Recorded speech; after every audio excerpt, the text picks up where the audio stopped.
সৌদিতে কি দোকান ছাড়া ব্যবসা করা সম্ভব? হ্যাঁ, সম্ভব। আজকে আমি আপনাকে এমন 3টা ব্যবসায়িক আইডিয়া দেব যেগুলো আপনি দোকান ছাড়া রুমে বসে একদম বিনা পুঁজিতে করতে পারবেন। আপনি সৌদিতে নতুন কিংবা পুরাতন হন না কেন, আপনি যদি সৌদিতে আপনার ইনকাম সোর্স বাড়াতে চান কিংবা এক্সট্রা ইনকাম করতে চান কিংবা সৌদিতে আপনার নামে একটা ছোট্ট একটা স্মল বিজনেস করতে চান, তাও আবার রুমে বসে, তাও আবার বিনা পুঁজিতে, তাহলে ভিডিওটি আপনার জন্য। ভিডিওর প্রত্যেকটি পয়েন্ট অনেক বেশি গুরুত্বপূর্ণ, ভিডিওটি শেষ পর্যন্ত দেখবেন। হ্যালো গাইস, আমি জোবাইদ আহমেদ।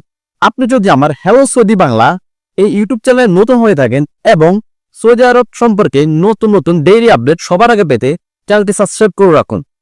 বর্তমানে সৌদি আরবে লক্ষ লক্ষ প্রবাসী বেকার পড়ে আছে, কিন্তু কেন? কিছু অসাধু বিষয় ব্যবসায়ের কারণে। যাই হোক, আজকে আমি সে ব্যাপারে কথা বলবো না।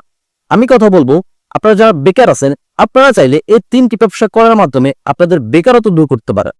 আর যারা বর্তমানে সৌদি আরবে কর্মরত আছেন, তারা তো আলহামদুলিল্লাহ কর্মরত আছেন। আপনারা চাইলে এক্সট্রা টাকা ইনকাম করার জন্য কিংবা বাড়তি ইনকাম সোর্স তৈরি করার জন্য এই 3টি ব্যবসার যে কোনো একটি ব্যবসা আপনারা করতে পারেন। প্রথমে আমি যে ব্যবসাটির কথা বলবো সেটা সৌদি আরবের সবচেয়ে বেশি জনপ্রিয় ব্যবসা, আর সেটা হচ্ছে রুমে বসে বিকাশ ব্যবসা। আপনি যদি রুমে বসে বিকাশ ব্যবসা করেন, তাহলে আপনার দোকান ভাড়া লাগবে না, কফিল পয়দা লাগবে না, পুলিশের ঝামেলা নেই, বড়দের ঝামেলা নেই। সো আপনি চাইলে রুমে বসে বিকাশ ব্যবসা করতে পারেন। কিভাবে শুরু করবেন বুঝতেছেন না? কোনো সমস্যা নেই, আমি তো আছি, আমি বুঝিয়ে বলছি। আপনি যদি সৌদিতে রুমে বসে বিকাশ ব্যবসা করতে চান, তাহলে আপনাকে 3টা প্রসেসের মাধ্যমে করতে হবে। তার মধ্যে 2টা প্রসেস আপনাকে সৌদিতে নিজে বসে করতে হবে এবং অন্যটি আপনি দেশে থাকা আপনার এজেন্টের মাধ্যমে আপনাকে এটা করতে হবে। শুরুতেই আপনি 2টা সিম ক্রয় করবেন, যে কোনো সিম, এসটিসি, মোবাইল লিগ, ফ্রেন্ডি, জেন, যে কোনো 2টা সিম কিনবে।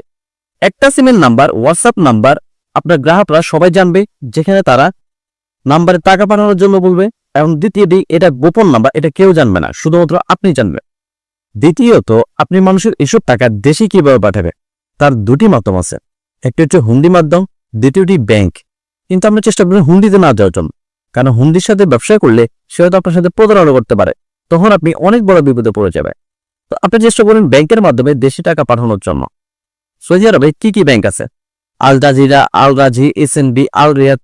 চেষ্টা করবেন সবগুলো ব্যাংকে অ্যাকাউন্ট খোলার জন্য, কারণ আপনি যদি একটি ব্যাংকের মাধ্যমে লেনদেন করে দেশে টাকা পাঠান, তাহলে আপনি খুব বেশি টাকা পাঠাতে পারবেন না, কারণ এতে আপনার লিমিট ক্রস হয়ে যাবে। তাই চেষ্টা করবেন সৌদি আরবে যতগুলো ব্যাংক আছে সবগুলো ব্যাংকে অ্যাকাউন্ট খোলার জন্য। এবং সর্বশেষ, বিকাশ ব্যবসা করার জন্য আপনার দেশে থাকা যে এজেন্ট আছে সে যেন সর্বদা সক্রিয় থাকে। আপনি সৌদিতে থাকা নাম্বার দেশে পাঠানোর সাথে সাথে সে যেন সেই টাকা মানুষের গ্রাহকের কাছে পৌঁছায় দেয়। যত দ্রুত সম্ভব সেই টাকা পৌঁছাবে, তত দ্রুত আপনার সৌদির বিশ্বস্ততা বাড়বে, গ্রাহকের সংখ্যাও বাড়বে। তো এইভাবে আপনি চাইলে রুমে বসেই বিকাশের ব্যবসাটি করতে পারবেন, বিনা পুঁজিতে, দোকান ছাড়াই। দ্বিতীয়তে, আমি আপনাকে যে ব্যবসাটির কথা বলবো সেটা হচ্ছে online affiliate business. Online affiliate business কি সেটা আমি আপনাকে বুঝিয়ে বলছি। দেখুন, বর্তমানে সৌদি আরবে সৌদির মানুষজন কিন্তু মার্কেটে গিয়ে বাজার করে না, তারা সব সময় মার্কেট করে কোথা থেকে? অ্যাপস থেকে। বর্তমানে সৌদি আরবে সবচেয়ে জনপ্রিয় অ্যাপস হচ্ছে টিমু, নুন এবং অ্যামাজন। এই 3টে অ্যাপসের মাধ্যমে সৌদির মানুষজন সবচেয়ে বেশি মার্কেট করে থাকে। তো আপনি কিভাবে ব্যবসাটি করবেন?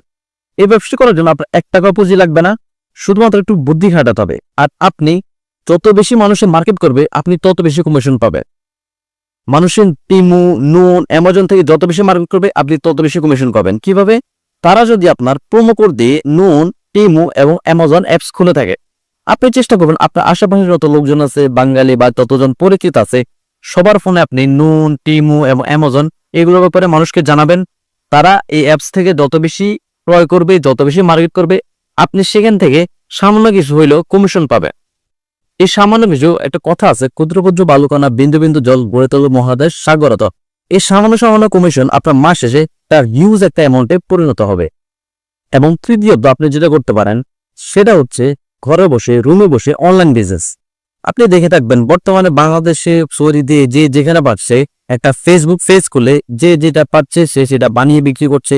কিংবা আপনি চাইলে সৌদিতে থেকে অনলাইনে মাল ক্রয় করে আপনি আপনার পেজে পোস্ট করবেন এবং সেই পোস্ট থেকে আপনার আত্মীয় নিয়ারেস্ট যতজন মানুষ আছে ততজন আপনাকে চিনে, তারা আপনার পেজ থেকে মাল ক্রয় করবে। মানে আপনি রুমে বসে আপনার ফেসবুক পেজের মাধ্যমে আপনার পণ্য বিক্রি করলেন।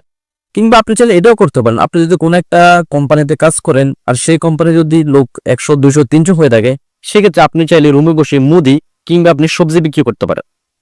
আপনি চিন্তা করুন, একটা বিল্ডিং এ যদি 100 মানুষ থাকে, সেই মানুষগুলোর প্রতিদিন সবজি লাগে, সাবান, শ্যাম্পু, অনেক কিছুই প্রয়োজন হয়। সো আপনি চাইলে রুমে বসে এই ব্যবসাটি করতে পারেন। তো এই ছিল দোকান ছাড়া রুমে বসে ব্যবসা করার 3টি আইডিয়া।